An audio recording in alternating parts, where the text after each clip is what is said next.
Hi guys, माझं नाव वैशाली पाटील आणि आज मी तुम्हाला एक चटपटीत असा नाश्ता किंवा डिनर किंवा लंच असं तुम्ही काही कोणत्याही टाईपचं बनवू शकता.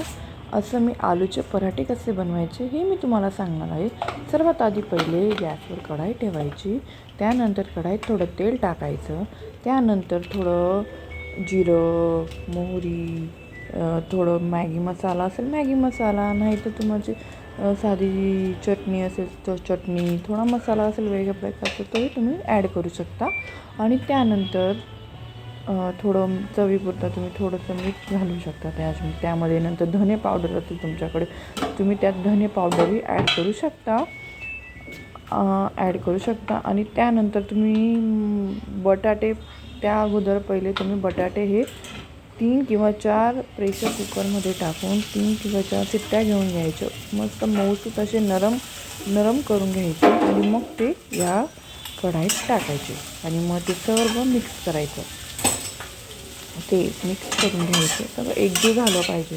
म्हणजे सगळं एकजीव झालं ना, मग त्याचं जे टेस्ट असते किंवा त्याचा जो स्मेल असतो तो एकदम अप्रतिम असतो. आज म्हटलं चला काही नव्हतं, आज काय करायचं तर चला म्हटलं आज काहीतरी झटपटीत आणि पटकन बनवणारं 5 किंवा 10 मिनटात हे तुमचा आलू पराठा होऊन जातो. थोडंसं वरून तुमच्याकडे कोथिंबीर असेल तर कोथिंबीरही तुम्ही घालू शकता त्यात. त्यानंतर थोडंसं 5-1 मिनटं ते असं थोडं वाफेवर ठेवून द्यायचं. त्याच्यात थोडं वाफेवर ते ठेवून द्यायचं. वाफेवर ठेवल्यानंतर थोडंसं परत चाळून घ्यायचं. आणि मग नंतर परत हलवायचं, चाळून घ्यायचं. म्हटलं चला आज काहीतरी वेगळं, आणि बाहेर मस्त पाऊसही चालू होता छानवाला. मग काय करायचं म्हटलं असं. मी बघा असं मस्त शिजवून घेतलेलं आहे. त्यानंतर आता थोडंसं शिजू देईल ते मध्यम आचेवर वाफेत ठेवून. आणि मग त्यानंतर कणिक मळायला घेईल. ते मस्त असं थोडंसं वाफवलं झालं नंतर मी कणिक घेईल. कणिकमध्ये थोडंसं पीठ घेतलं तरी चालेल. तुम्ही गव्हाचं, नाही तर तुम्ही मैदा घेतला तरी चालेल, किंवा गव्हाचं पीठ आणि मैदा हे दोघं मिक्स घेतलं तरी चालेल. त्यानंतर थोडंसं मीठ टाकलं मी त्यात. नंतर त्यात तुमच्याकडे हळद असेल तर थोडी तुम्ही हळदही त्याच्यामध्ये टाकू शकता. त्यानंतर तुम्ही थोडंसं तेलाचं मोहनही देऊ शकता. कोणी तेलाचं देतं, कोणी तूपही टाकू शकतं. तुपाचंही मोहन दिलं तरी चालतं, म्हणजे त्याच्याने असे खुसखुशीत आणि असे क्रिस्पी होतात पराठे. त्यानंतर थोडं पाणी टाकायचं, मग ते मिक्स करून घ्यायचं. मग त्याचा असा छान मऊसा असा एक डो तयार करून घ्यायचा छानवाला. मग तो थोडा वेळ, 15-1 मिनिट तरी तो सेट होऊ द्यायचा. म्हणजे सेट झाल्यानंतर मग खूपच अशा चविष्ट येतात, अशा कडक येत नाही, एकदम अशा नरम आणि सॉफ्ट येतात आपले पराठे बटाट्याचे. आणि कोणी नाही ठेवत सेट करायला, कोणी ठेवतात. आता जास्त जसं जमेल तसं त्याने ठेवू शकतात. मी तर 15 मिनटं ठेवलं होतं ते सेट व्हायला पीठ. मळून घेतल्यानंतर हे असं मळून घेतलं ते छानवालं. आणि मग ते थोडं सेट होऊ द्यायचं.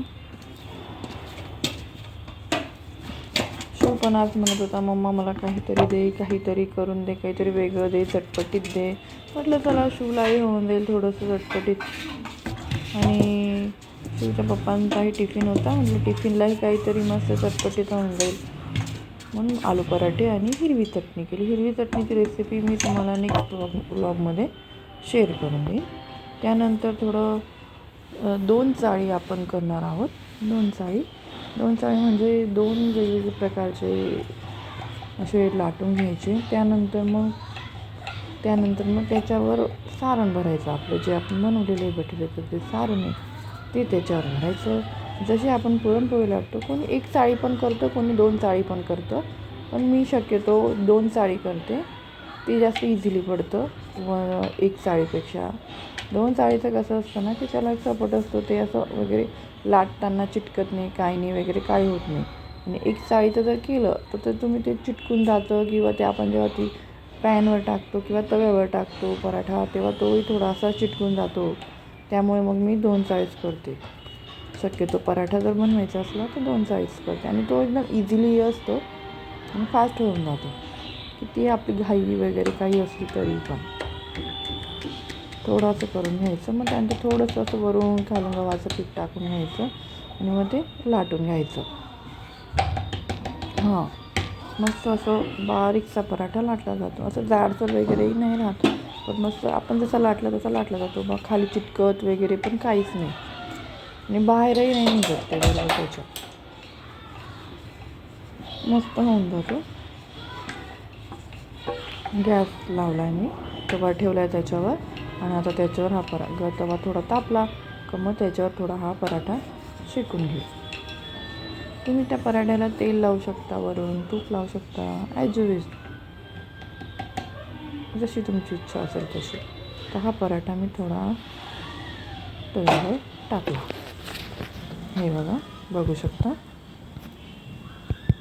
मस्त असं फ्राय होतो आहे.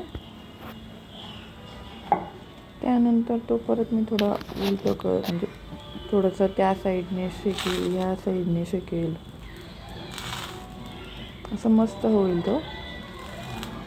आणि तोंडात टाकलं ना तर वाटणार नाही की आपण पराठा खातो. एकदम असं मऊ मऊ मऊ मऊ मऊ छान लागतो तोंडात टाक. हे बघा, हा झाला आहे, माझा शिजला आहे. हे बघू शकता तुम्ही.